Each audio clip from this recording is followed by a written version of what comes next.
I'm not trying to promote illicit things, but ketamine. I love failure with art. Like, I love bombing. I genuinely do. I love opening up my notebook and having 10 brand new things. Certain art in Miami, like street art and stuff like that, I have just seen enough of. Sure.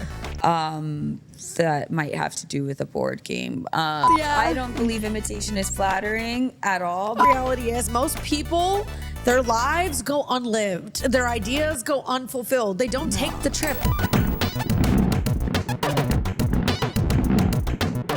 Size though, because this would definitely give me a yeast infection. I hate going to the gym and I can't stand being set up. It feels like I just had a one-night stand and I'm like, where's his bed sheet? Before you got here, I was joking. My producer, Sean, has been scolding me for weeks because he's like, we need to start doing ancillary content outside of just the podcast clips, like trending memes and react videos and stitches on TikTok and stuff. And I feel like I'm 33 and I'm like, I feel like a boomer because I'm like, I just don't think that way either. I care about like my jokes and like the connection with an audience on stage. Like, so I just share my stand-up and things that I organically find. I'm just not I'm with you. Like, I'm not content minded. You're gonna make more TikToks and you're gonna like it, all right? Okay, fine.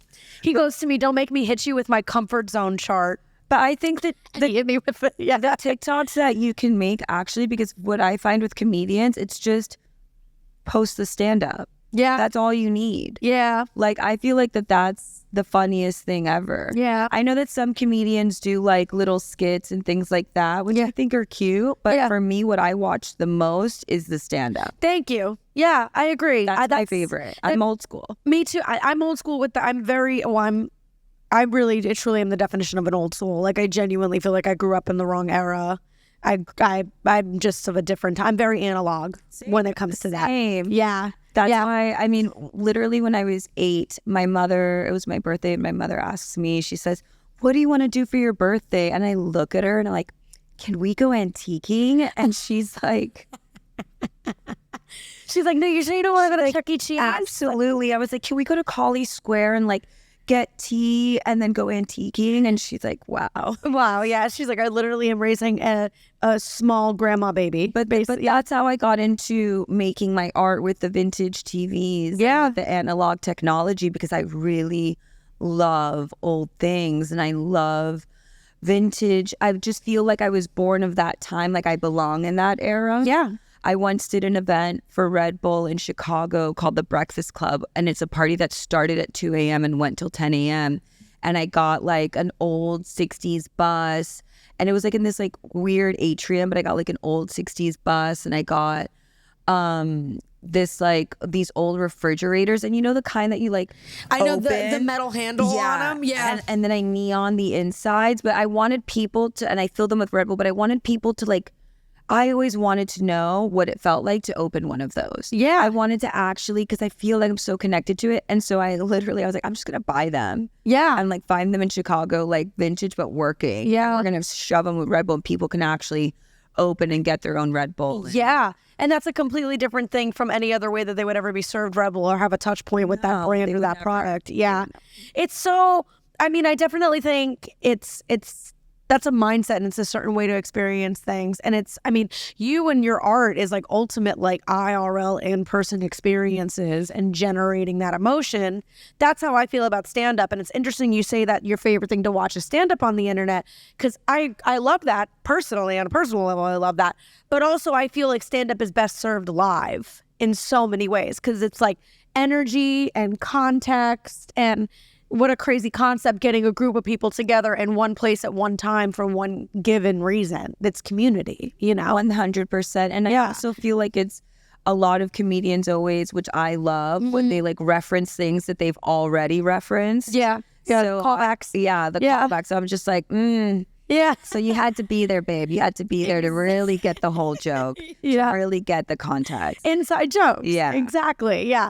And I mean, I even think that with, you know, like the clip culture is great on social media, but I'm like an albums girl. Like I understand musicians now have to release singles and remixes, and comedians are defined by their clips, but like, exactly to your point, I love that journey of starting an hour with a comedian live and learning about them and seeing where it goes And I always feel like my audience dictates where my set goes, because like I like when they heckle me and talk to me and they're interactive, because then it's like choose your own adventure. Correct. I know where to take them, and I also still ultimately know where I'm. I just think it's important, that in-person context, that energy, that impression. Correct. Yeah. I love what you said about the albums. So I'm a soundtrack girly. Yeah. Through and through CDs. I purposefully bought a car in LA that had a CD player in it. Yeah.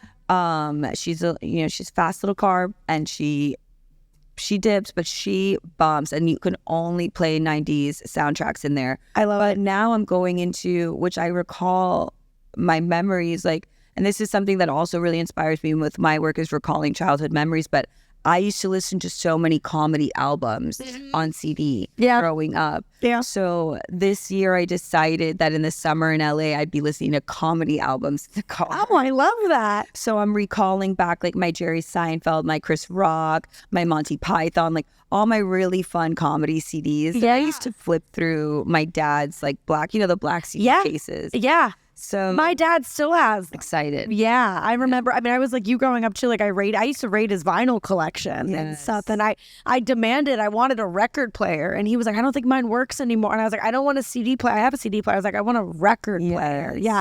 But to that point, I mean, I feel like the current generation wants to parse things out and individualize things, or our attention spans are so fragmented. There is something about a cohesive body of work, and I feel like through that musical or comedy album, there might be things you don't like or that don't hit or don't resonate in a certain way, but it's about having that patience with an artist to see it through. Correct. And see the whole Vision. vision. Right, exactly. So, but it's rare. I mean, I feel like we're just on the outskirts of I mean, thank you, Beyonce, for yes, all the albums. yeah, But I love that she's been releasing like, here's the full album, start to finish. Like Renaissance just went completely through, which I really loved. I'm not in the beehive, so to speak, but fucking respect. I do. Yeah, I love that. And what she did with the Lemonade album, I think she's one of those artists that really like takes an album seriously and sees it as the body of, what it is. I agree. And I think along with that also, if you're going to release a body of work or something a little bit more to completion or full, it forces you as the artist to really get real about what your message is and see the journey you're taking yourself on in order to create it, and the journey you want people. Because do you feel that way too? Because I'm sure there's like the vision of what you want to make, how it makes you feel, obviously what a brand wants it to evoke, but then you're like, I have to also see, how is this going to be received? How is it going to make people feel? Yeah. So I actually, it's funny because I studied theater my entire life. I was an actor. Kids. Yes, Yeah. theater kids. Yeah. So I was an actor my entire life. And when I'm creating now, I really tap into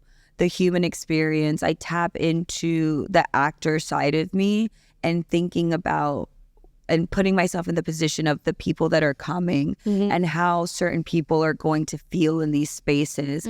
So it's really interesting when you think that you're maybe not going to use certain skills ever again, and you find yourself using these skills. And that's basically what I really try to do, is to see what I'm making through the eyes of other people and make sure that I'm making it a certain way. While still getting what I want across as well. But definitely in the creative process, I think it's just super important I think as long as you have intention in everything that you do, that really comes across. I love that. And then sometimes, in the thick of it and production and things go wrong and there's mishaps, and if something goes wrong, make it feel intentional. Oh, 100%. Find the meaning, and then there will be meaning. But sometimes you gotta, just improv. Improv, yeah. It's meant to be that mistake was meant to happen. Babe, that's supposed to be. That's exactly how I planned it. Don't judge my process. Yeah, Okay, no, this is it. I had an art teacher, I remember, and I was never good with like physically making art. I was like you, I was like a theater kid, dance, choir, weirdo, and it's funny, my mom's like, I never saw you becoming a comedian. She's like, I saw you becoming a performer, but not a comedian. And I was like, well, trauma, that's yeah. It's like, that's how we took the turn from theater to stand up, you know, the cheap therapy. Exactly. But I had an art teacher, and it always stuck with me. And she always was really hell-bent on telling us that there was no such thing as a mistake, and she didn't want us to erase or start over. She was like, just start realizing nothing is a mistake and work with what you think is a mishap or a misstroke or something. And I remember in the physical sense of drawing and building things, it would frustrate the shit out of me. But now as an adult, it's like free therapy, really. Like I think about it and I'm like, it's not a mistake, it's rerouting. How do I just be malleable in this moment? Correct. I think flexibility is really, I think it's something that it, not even in just art, but in life, like just being easygoing and flexy is so important. Yeah. And like the real secret to being stress-free is just being flexible. Yeah. Like, oh, this didn't work out. That's cool. Like pivot. Like there's ways to pivot. There's ways to mitigate. It's all about flexibility. It's all about just going with the flow. Yeah. Because if you fight against the tide, unless it's something that you really feel like you need to fight against and whatever, but like if it's just something that's like an inconvenience or maybe something that didn't work out, but sometimes there's absolutes and you just have to look at it and be like, all right, I can work with this. Yeah. And not get too stressed. Yeah, and not allow myself to be impacted. To your point too, I think that's that idea of, well, like resistance takes a lot of forms. I actually, the first time I was at the studio was to record a podcast about the war of art, which I'm sure, yeah, and I love like that concept of resistance. Like whenever I feel myself not writing a joke or not doing that thing I want to do or build or make, I'm like, I'm allowing myself to resist. But I also think we create that resistance in ourselves when we allow ourselves to be stressed out, like as opposed to radically accepting what's happening. Correct. Like emotionally or in our like if something broke, okay, we have to accept that it broke and either roll with it or, so it's, I feel like, speaking of trauma, what you were saying earlier, for me growing up, it was, I grew up kind of hard. So I think coming from a stressful childhood or like a childhood where there was a lot of stress now makes it so I can deal with so much because there could be so much going on. And I do have a million things happening at once at all times. Yeah, same. And my friends are like, how do you do it? Like, how do you cope? And I think for me, the level of what would stress someone out would not stress me out whatsoever. Yeah. Like, it takes so much to get me pressed. Yeah. Like, things could be hitting the fan and all this shit could be going on. I'm just like, all right. Yeah. Like, oh, no worries. Yeah. Do you and just go with it? Almost think so? Given your field, I'm sure it's tight deadlines, quick turnarounds, things pop up, things go really quick.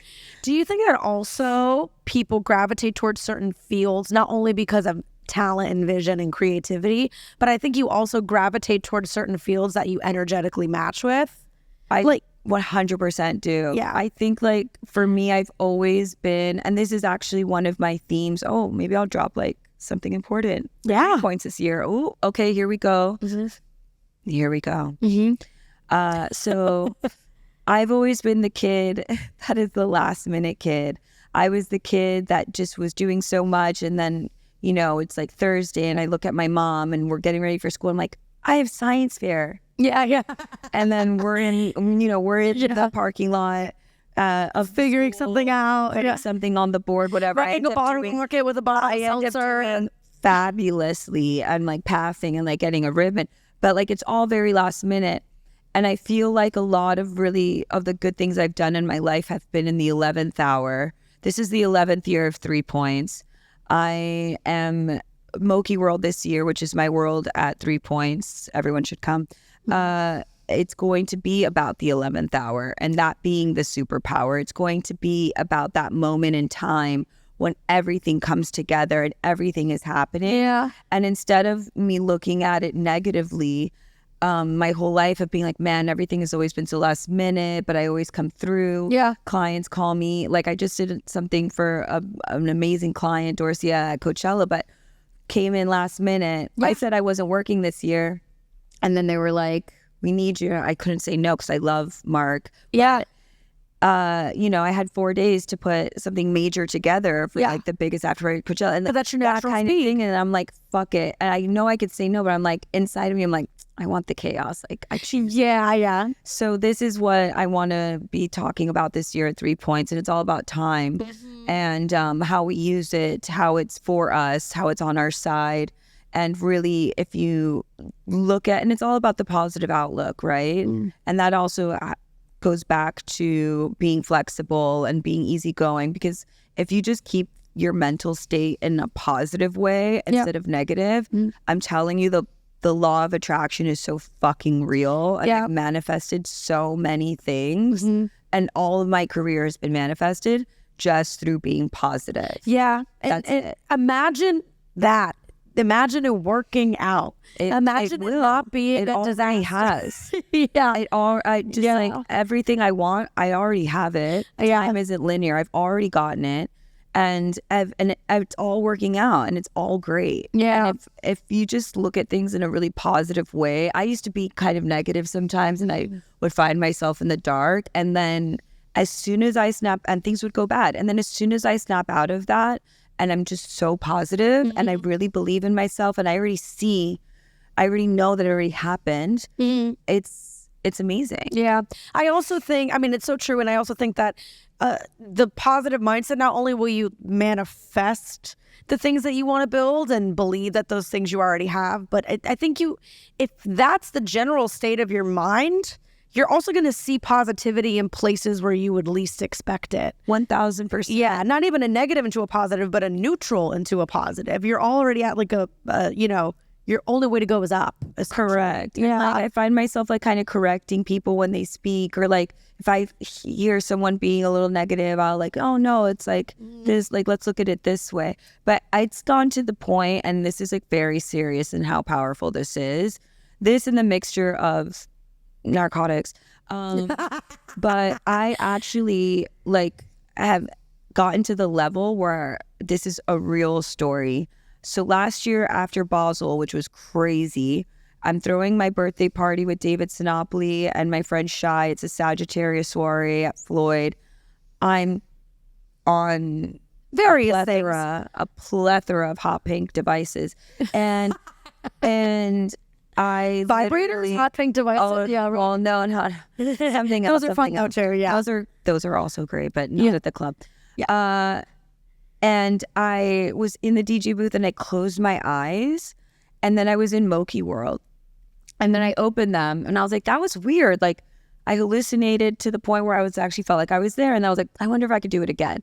And I closed my eyes again, and I was in MOKI world, but it wasn't the one we just did in October. It was this year. So wow. And I literally took myself on a walkthrough of 3 Points in MOKI, like just MOKI world specifically. And I saw art I have never made. I saw the theme. I didn't know the theme was going to be time. I just finished Basel. Like, I'm like in Basel mode. Yeah. I'm thinking about 3 Points. And I literally saw the clocks. I saw the themes. I saw everything. And it was so interesting that I showed myself what already has happened, because I believe time has already happened. You wouldn't have been able to have seen it if it hadn't already happened. Exactly. Yeah. And I showed myself how it would look and everything. And it was crazy. And I'm like, wow, the mind is powerful. The mind is very powerful. And all you need is sometimes a little something to get you to that other side. Yeah. But if not, then deep meditation, transcendental meditation. But like, I chose yeah, but I wasn't even trying. But I wasn't even trying to get there. It was just the music, and like Santi and Johnny from Space and David Zombie were playing like Lo Re Mago. They were doing their thing, and I was just in the moment. Yeah. But I think that's honestly, if you get to a certain level where you're vibrating at a certain level, the mind is so powerful, and you can go places. I totally agree, and I also think something that you do very well.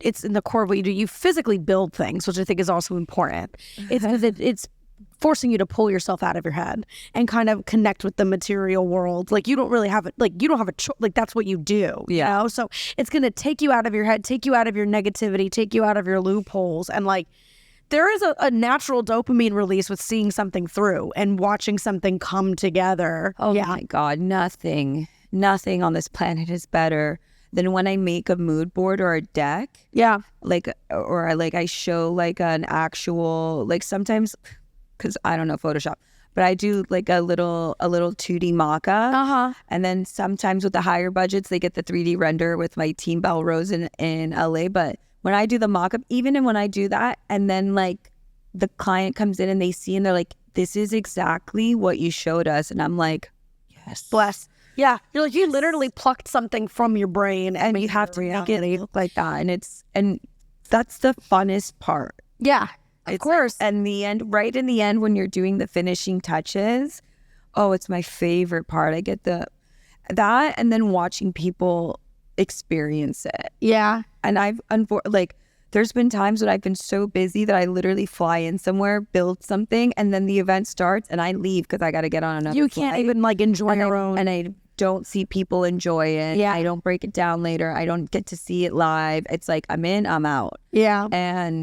And sometimes I'm not even there for some of the installs because I'll be in another city. So my team, which I have an amazing team, shout out to my team, but they will be building things for me. So I'll design online and then they're building it while I'm in another city doing another job. Yeah. So having that trust too is so important, and having the right people that know how you want things and make it look just like you designed it is like the best feeling in the world. It is, but it's also probably a bittersweet thing for you, especially blowing up and being busy. You're like, I want to, and I think that's also proof that you enjoy your own art. Like you're like, I actually enjoy the fruits of my labor. Like I've thought about that. Like I'm like, I would love to be a third party. I would love to watch myself do stand-up. I wish I didn't know myself. And I wish I could go in and be an audience member to my own live comedy and see what I learned from myself that I didn't even know, or how I make myself feel. And you know what I mean? Yeah. It would be nice to have that kind of out-of-body experience. But for me, I get to see it through my eyes and I get to experience it. But there's been times when I make something and then it's like, because some of the art that I make is permanent, will be somewhere for a really long time, or some of it is so temporary. Yeah. And the lifespan is just a moment. It's just an event, or it's just a weekend. And it is heartbreaking. It's like losing a friend. Yeah. And when you have to take it down because you love things so much, and it's like, wow, and like now it is, but it's creation and destruction. It's like, okay, it's gotta go. Then you created a moment and that energy doesn't go away. It just ends up becoming your next project or your next installation. Yeah. And then I get to, but my favorite part is seeing it online and everyone's, sharing and enjoying. And then like I'll be on like Pinterest or I'll be on TikTok or something cool. And then like someone would make content in my spaces. I'm like, oh shit, that's my space. That's so cool. Yeah. You geek out over that. Of course you can. You have to. I like it. What do you ever get creative blocks? All the time. Really? All the time. Because I feel like I'm going through one with my comedy where I feel like I have so many kernels of things I want to talk about, and I'm almost intimidating myself that I won't end up finishing or finding the bit, and now that's not a good cycle. So like, usually for me, I have to sweat or move to like get myself out of my head. Again, I'm not trying to promote illicit things, but ketamine. Yeah.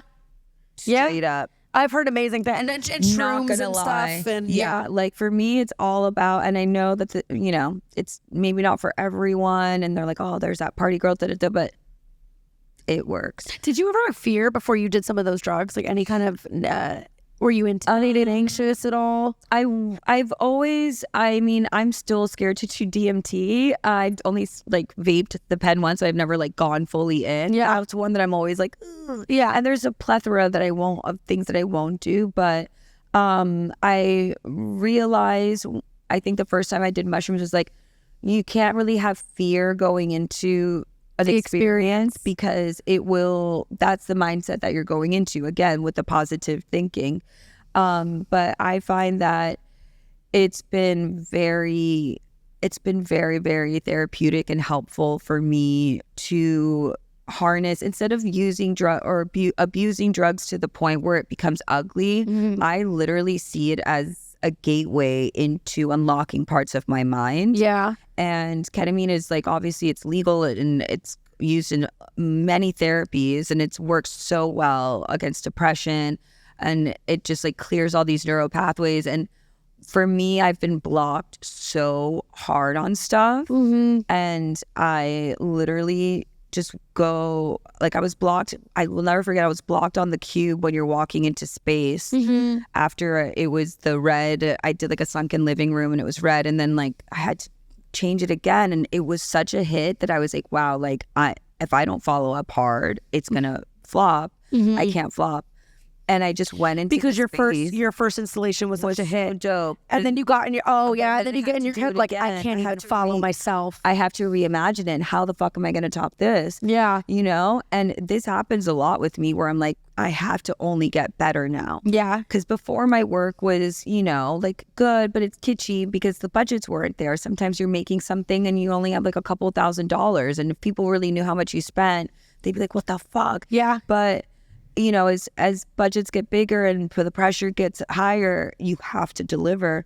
So for me, I just like go into a space and, you know, dose and like really get in it and it comes. Yeah. And so for me, that's what works for me is that. Also, when I was at Coachella this year, I closed my eyes and I was like thinking when I was watching No Doubt and I closed my eyes and I thought of the Red Bull project that I'm doing this year for 3 Points. I cannot talk about that one, but I'm going to be working with them on something. And I was literally, No Doubt was playing and I got like inspired. And then I just like closed my eyes and I'll be in the middle of wherever and I just close my eyes and I like walk it through. I like look at it and like imagining it. And getting the ideas. Well, it's almost like you have to free yourself of the end result a little bit as an artist and just like actually sit in that in between and sit in that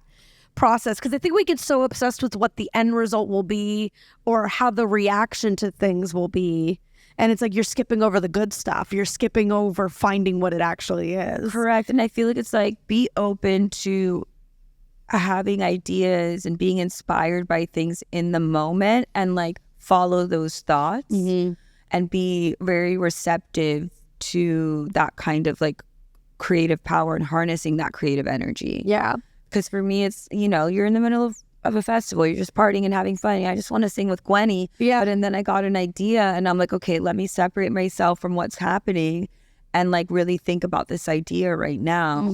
So I remember it, clock it, file it, and then I'm gonna go back and like holla back girl and well no they didn't sing that but spider webs, you know what I mean, like it was so good. I lost my voice for that. I can imagine. I would freak out. She is very well preserved. I hope to be that well preserved at her age. I freak out and I think also consuming other forms of art helps you kind of retreat back to your art and see it differently too. You could find like I used to work in the music business as a publicist, and I also was a dancer for many years. Yeah. And obviously did musical theater and all that stuff. I love it. Yeah. And I started kind of building parallels between good stand-up and music. And I was like, good stand-up also too has a rhythm and has a cadence and like has something people can follow along to. It has a chorus, like callbacks, like you just said. Like there's themes and there's things that come back. And I was like, what can I pull from these other art forms? Because I do think they're all interconnected. There's enough consistency and spontaneity. There's a rhythm to all forms of art. 1,000%.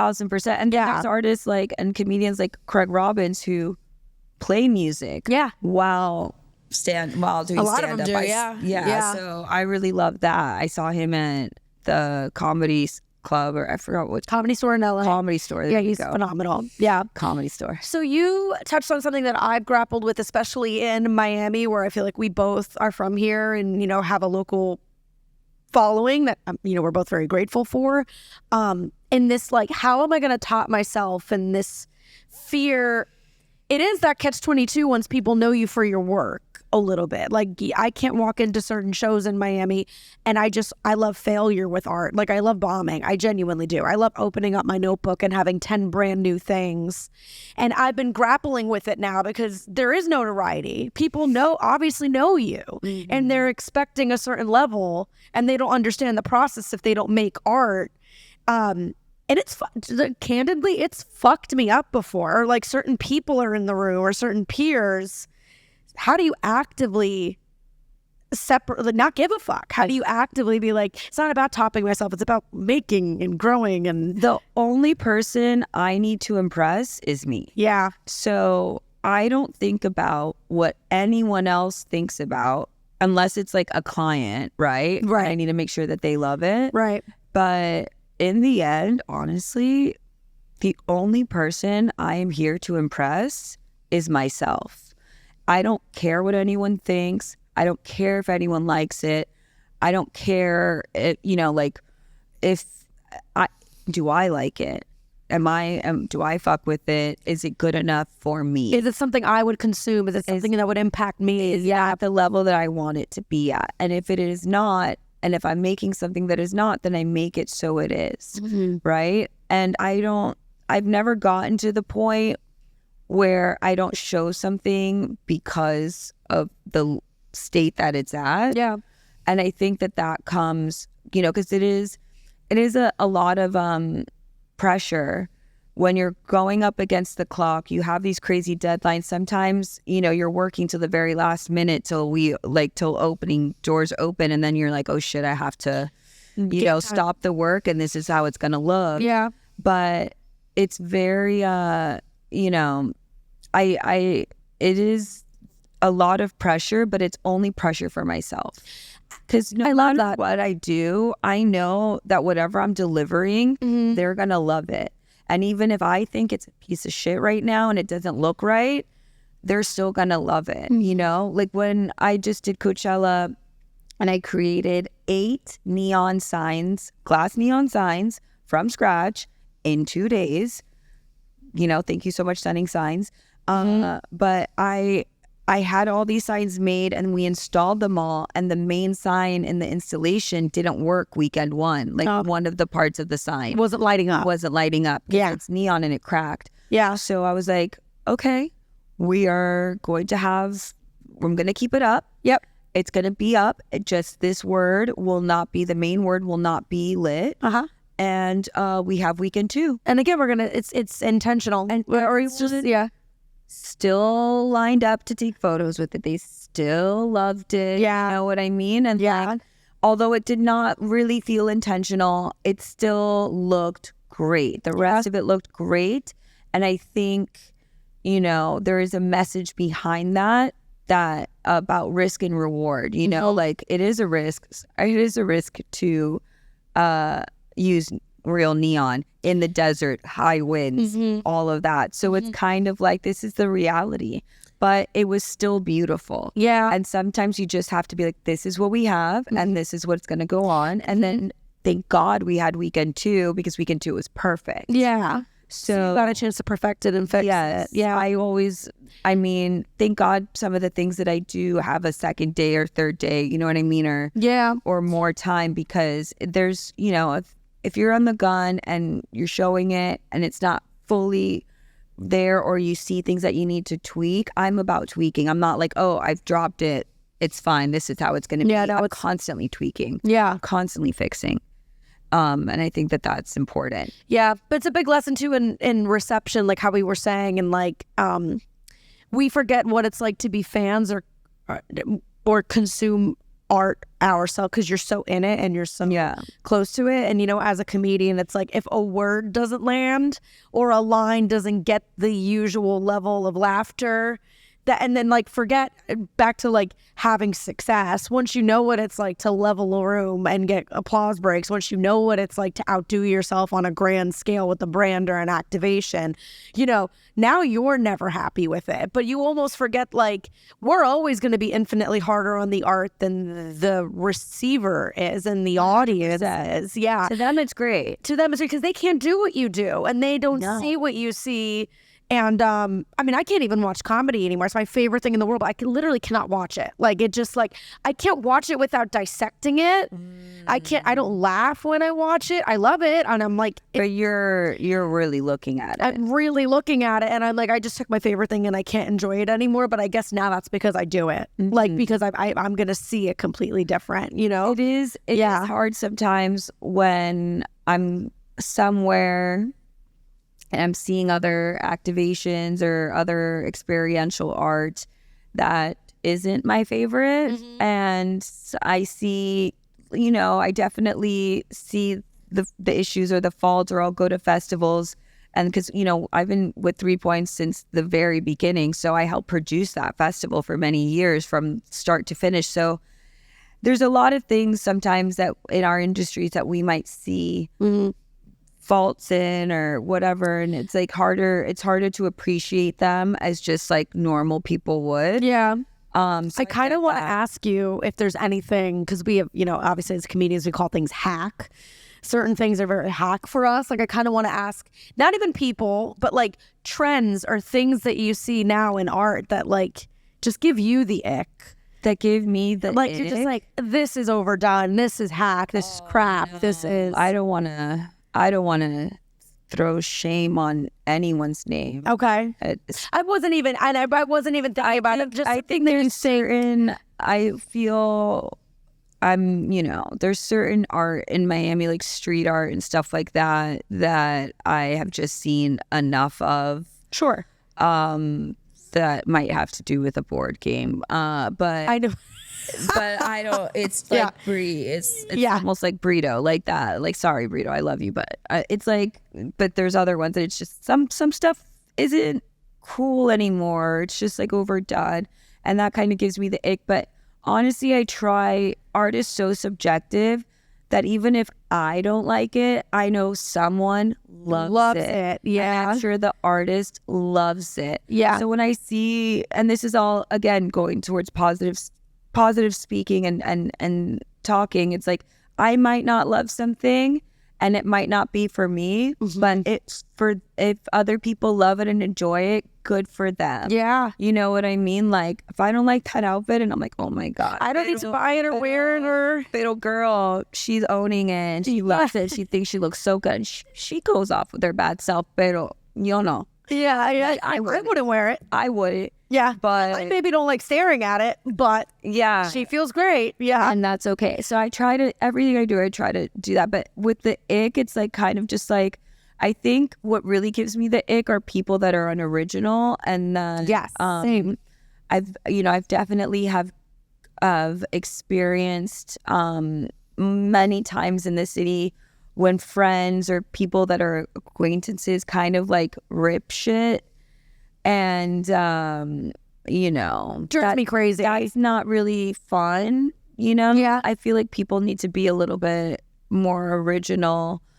And I noticed that stagnancy, at least in Miami comedy. I don't know if I think Miami can be a very cutting edge, artistic. I think it's such a fertile city. I'd always say, like, it's like going through puberty right now. It's like blooming, and it's so the renaissance of Miami. It really is on every level. But I also, for a city that's so cutting edge and colorful and different and creative, I also see a lot, I think, in more than I would in other markets, a lot of cookie cutter things, a lot of copying, a lot of, you don't How about need like to... every like smoothie or bar that have the artificial green wall with the cursive neon text? Yeah. Like, You know what's everywhere. funny? When I was bringing that up to you, what I was saying, and like anything that you find, a trend you find that's hack, that's like kind of what I had in my mind. And, no shade to whoever invented that, whoever was the first person to do it. Like, it served a purpose and resonated with people. But that is a good example. Like, I feel like every brickle bar has AstroTurf. Correct. And throw pillow saying and neon. And They're like, this is where you can take your Instagram photos right here. and it serves its purpose. This is something that I struggle with, and that's my challenge, is like how to not be that hack and like how to keep the ideas fresh. Because things that I was making years ago right now would be hack because it's been overdone. And so I'm always trying to do something different, use different materials, find things that are new. And it's interesting because I'll like start incorporating certain things into my work, and then I see other people incorporating them into their work, and I'm like, go off, sis. Yeah. It's been in like, this has been in a lot of my projects, but like, yes, please make this your thing. I wish comedy works like that. But I mean, good for you. Really do have a positive mindset. I do. I'm just like, you know what? You can do that. Imitation is flattering, I guess. I don't believe imitation is flattering at all, because they don't think that they're imitating you. They think that they're like, oh, I wasn't inspired by that. Right. But yeah. But for me, it's more like, okay, it actually drives me to do something else then. Yeah. Right? Like, yeah. Like, all right, now you're doing, all right, here's what's next. I'll see you doing this in 6 months. In a couple months. In a couple months. I'm done, maybe a year or two. Yeah. And then that's what the driving force is really. And the funny thing is about what I do and about art is that, like, I'm not the one that invented any of it. And I'm not the first person to do what I'm doing. Mm-hmm. I'm just doing it through my lens, right? Yeah. So I'm not saying I invented anything, and that's why I think they can do whatever they do, because it's not going to be through my lens. That's what everybody always says about comedy whenever they're like, well, what do I do if I encounter somebody else who's talking about something similar, or we have a similar bit or joke? I'm like, here's the thing. I'm like, it's the human experience. We run parallel to each other. And what's going to make it funny is that it has happened to other people. Correct. So inherently, there's a commonality in all of this. But as cliche and corny as it sounds, I'm always like, don't throw it away. Like, be you. Just be yourself, and there's no one like you. And that sounds so cheesy and corny, but I'm like, that is the way to differentiate that bit. How can you specify? How can you make it more you? Is there a detail about it that you know for a fact didn't happen to that person because they don't have an Aunt Karen that you do, or they weren't in the, like, that's how. And the way that you tell it is going to be so specific to you. Yeah. And that's what's going to make it funny, and that's what's going to make it work. Yeah. So really it is, again, just being yourself is always the best thing on the planet, because there's only you. And it's also the most challenging piece of advice. I resented my mom for years because it was always like, just be yourself. And like, big moments, and I was like, what does that mean? And I realize now that I was frustrated because I probably still didn't really fucking know the fuck I was. And now that I do, I'm like, oh, I know exactly what my default reaction would be in this, or how I would want to respond, or how I would want to make this. Are you in your 30s? I am. Okay, yes. I love my 30s. The 30s. It's the 30s. The 30s. Yeah. Although we might be getting older, we know who the fuck we are, what the fuck we're doing, mm-hmm. and there is a level of confidence that you hit at a certain point that really, like, I wouldn't want to be young again. No. Without I wouldn't want to have to go through that again to get to here. Like, I'm pretty good. Like, I like where I'm at right now. I probably would have a therapist disagree with me about this, but have you ever even looked at, like, there's uglier or weaker parts of all of our character and behavior and things that we want to work on, if I were to put it in a more positive light. But like, I also think as you get older, and like, I've navigated my 30s, I know the things that are fixable, that are worth fixing because they could hold me back or are unhealthy. I also know the things about me that I'll straight up tell you I don't like, and I accept it. Like, I always know I'm going to be impatient. I always know I'm going to, like, mouth off in certain scenarios. I always know certain things about myself, and maybe a therapist would be like, don't just ignore that and accept it. But I'm like, but I also know it's at the fabric of who I am. Correct. And if I could just figure out how to not let it ruin my life, that's having a personality. That's knowing who you are. Correct. I think. And you might just need some fabric softener. It might just need some fabric softener, some Febreze. But I don't know. I think there's something to be. I mean, I've even accepted the uglier parts of myself at this point, and I'm like, it is what it is. It's better that they're less ugly than what they were a couple years ago. And I agree, and I think it's about embracing who you are and faults and all. And I think that it's totally fine. I too am also incredibly impatient. Yeah. I'm a Sag, and I don't know if it's a Sagittarian thing or just maybe general thing, but I am so impatient. So yeah, I know what it's like to have certain like facets of your personality that maybe aren't the best. I'm very impulsive. Yeah. Like, I have like very bad impulse control. I will spend, buy, do, book anything. I literally booked a trip to, my friend was like, oh yeah, Grateful Dead was so good in Vegas. And I like, babe, I booked it. I booked the hotel immediately. And I was like, we're going, right? Yeah. And he's like, yeah, this is the, and I'm like, in 5 minutes, I already booked the Vegas trip for August 1st.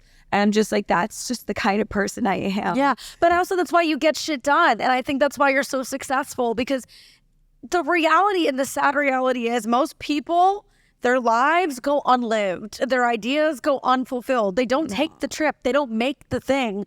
And part outside of your brilliant vision and your creativity, you make the shit. It gets made. It gets done. Made. Definitely. And there's so many projects that I want to do. This is also the thing, you know, like, because I'm such a little creative machine and I'm always have projects for like clients and things like that. Yeah. I question sometimes, am I a real artist? Because I don't get a lot of studio time. And that's something that I'm really trying to work on this year, is providing myself the time to just create in my studio and not just be a worker all the time. Studio time meaning like how a musician would be in a studio or or like an artist, just doing what I want to do, making prototypes. Making things just to make them. Making things just to make them. Yeah. And for me, my concepts always start out in drawings or decks or things like that. So it's like, I still get to create all the time, which is really fun. Yeah. But I strive to be able to just have studio time. Oh, the busier you get as a comedian, I crave sitting down outside with my notebook and just writing aimlessly. Yes. Just exploring ideas in my head, not writing for a certain client or gig or event, not having to perform and being busy and working. And I don't know if you feel this way, but the business side has hindered my creative side a little bit, or it's just forced me to have to really be selfish and carve out that time where I'm like, no gigs today, I'm just gonna work, or I'm just gonna go to an open mic and talk about whatever I want and just find it and do it. You know, so it's hard. It is hard. Yeah. Sometimes you're under the gun, and I mean, for me, sometimes I have to do like 5 decks, obviously because I leave everything last minute, but some days I'll have to do like 5 decks in one day. Yeah.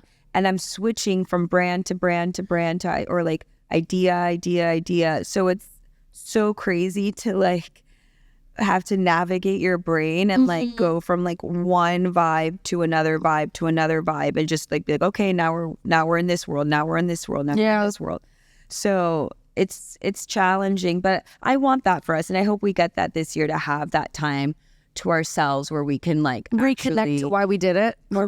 Yeah. And, like there's just a lot of like art pieces that I want to make this year just to make them. So I'm hoping that's my goal. That's the next step of what I want to do.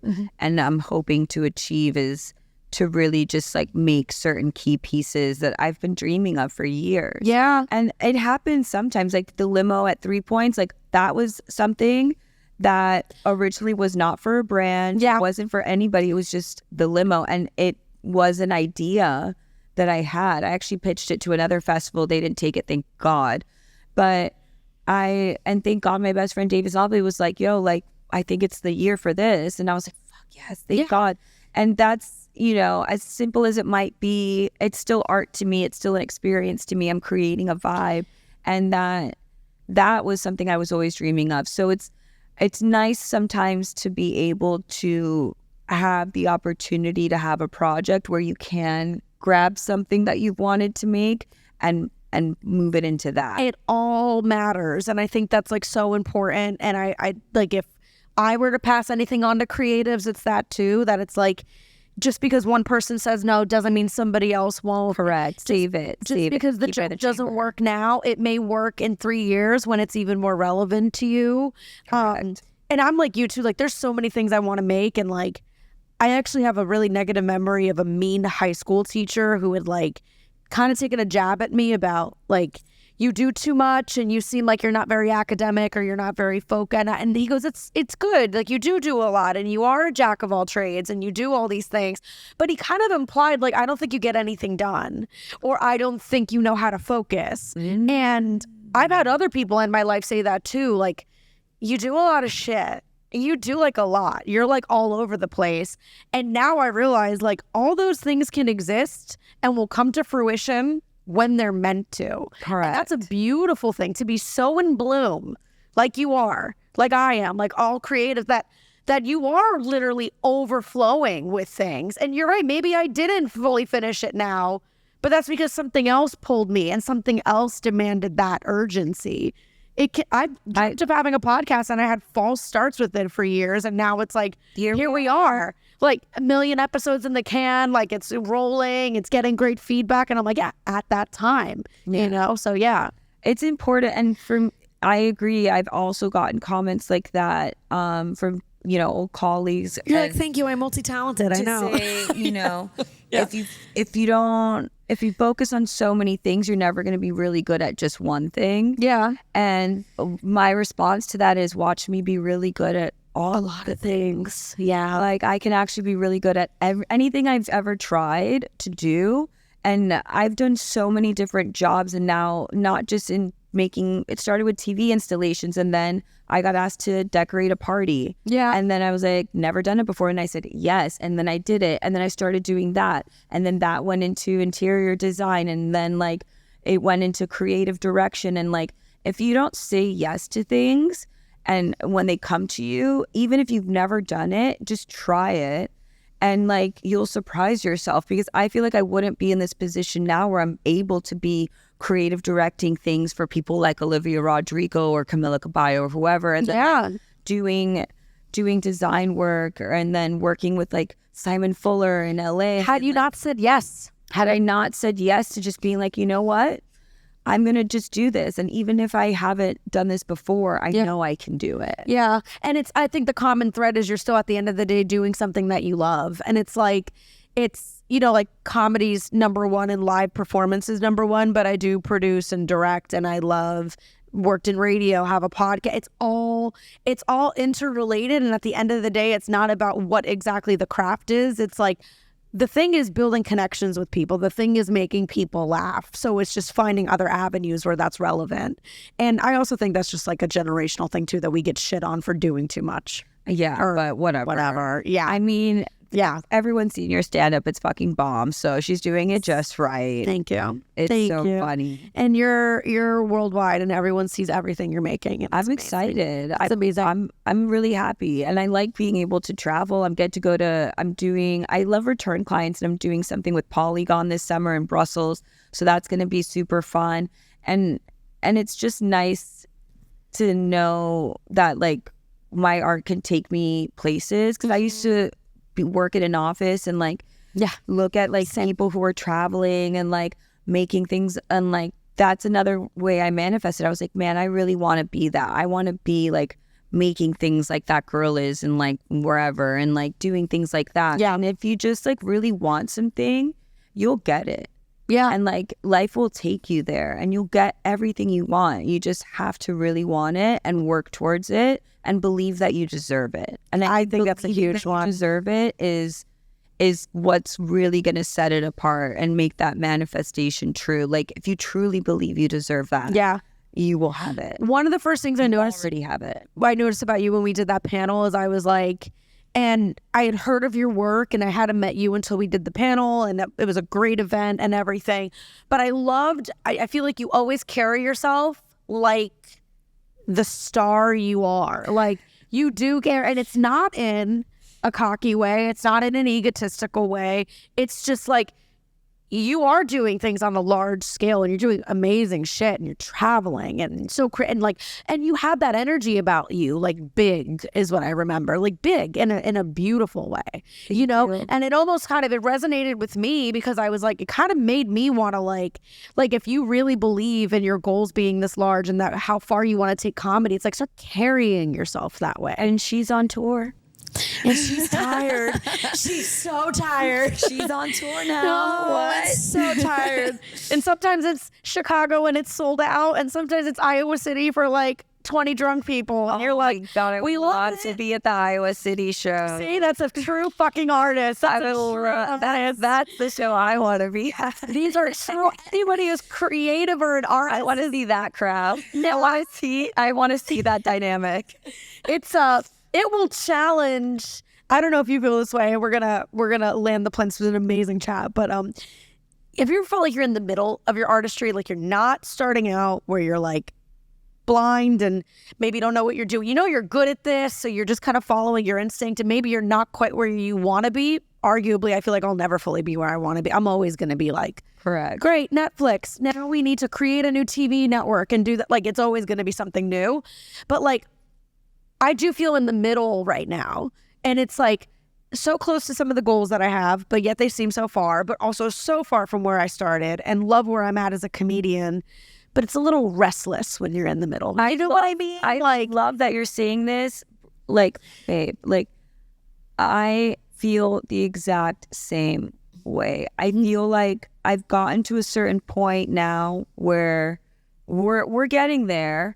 The clients are big, the names are big, the places are vast, like, yep, doing a lot, but I'm not at the level yet that I want to be at and that I know I should be at. And I actually tell this to my brothers. I'm like, I wish I didn't party as hard in my 20s, because now when you're like 23 and you're not popping, like, it's like, they're like, well, I might as well retire. Yeah. So like, my editor Blondel, I was like, you're in your 30s, right? And he was like, how old are you again? 22. That's so upsetting. But I'm so proud of him. Yeah, I was like, I was like, the boy genius. I was like, how are you so young, so on top of it, so good? Yeah. They're working so hard right now, so early. So, and I just partied through my 20s. I mean, we started 3 Points, and that's really when I started doing what I was doing, but I didn't really get focused until like 28. I didn't start stand up until 28, 29, 28 was like, 28's around the time in our generation where it's like, oh shit, you gotta like get it together. Saturn return. Yeah. As well too. Well, you're an astrology baby. Like, man, I love this shit. Well, it's my Jupiter return. It just started. So I'm fucking ready. Let's go. So that's what I'm saying. Like, I'm in the middle, but my Jupiter just returned. I'm ready to go. I'm on the precipice. I'm edging this right now. And I cannot wait to go fully in, because I'm just so excited for what's to come, and I know it's going to be great.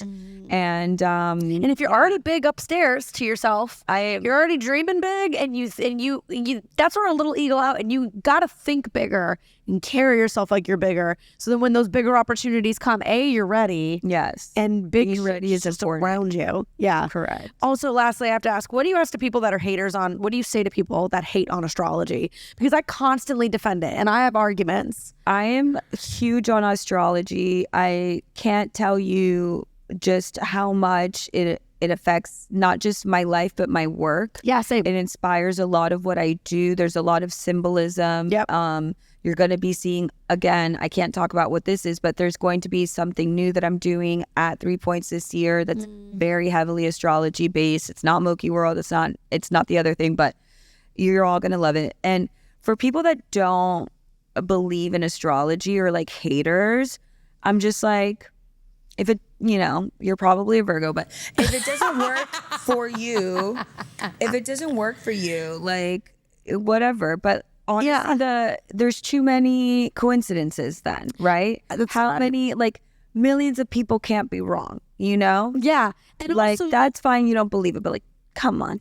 And also, like, there's other planetary bodies, and obviously we've believed in worse shit. We've believed in shit that has nowhere near the science, nowhere near the math. Even a man in the fucking sky, but we don't believe that the planets and the gravitational pull and the things that affect how we feel, and the moon that literally affects the water in our bodies, like all of these things. But there's a man in the sky, and if you're bad, you're gonna go down under the ground. No problem. Yeah, we'll believe that, but like, I don't believe in that astrology. I truly feel like there's a fixed amount, I don't know the number, but a fixed amount of principles that we all as human beings, no matter our walk of life, our race, our gender, our sexual, whatever, I do believe they live in all of us, and we all know them to be true. They just manifest through different channels. Like, it's like, okay, so for you, it's a big man in the sky. For us, it's astrology. Correct. Right. Or people believe in karma. So for you, it's through this. For me, it's through that. Like, I actually believe we're not that different. We're just different in how we choose to funnel it. Correct. How we choose to consume it. Correct. It's amazing. This was amazing. Yes, I had so much fun. I was nervous. Oh my gosh. I was actually on the terrace last night at Space, or this morning at like 7. I was like, man, I hope I can do this podcast and still like be cool and and have it together. But you make it so easy. Oh yay, I'm glad. You made me nervous because I was like, she's so cool. Like I was like high school. I was like, this is the girl I have like a crush on. I was like, she's so cool. She's gonna want to be. And I slid into your DMs. Like I said, we've only been around each other twice, both in a professional context where we got to see each other rock it. And then we're both always traveling. And I slid into her DMs and I said, I really would love to have you on my podcast. I just would love to talk with you. She was like, you're so hot and funny. I love you. Yeah. I was like, are we getting married? I was like, I'm nervous. Well, there's no ring here just yet. We don't need to get a ring. We can just get, we can find another thing. That's it. But what do you want to plug? Where can people follow you? You guys can follow me at MOKIBABY on Instagram. And then I think I'm MOKIBABY TV on TikTok, but I don't know. But you could look at my Olivia Rodrigo glitter bomb toilet there. That's amazing. It's like the one good video I have there. And definitely find me at 3 Points if you're local to Miami or not and you want to come. It's going to be great. And yeah, I'm just so happy to be here. Thank you so much. I've been on for my fucking city. Love Miami. We love Miami. And yeah, thank you. Yay.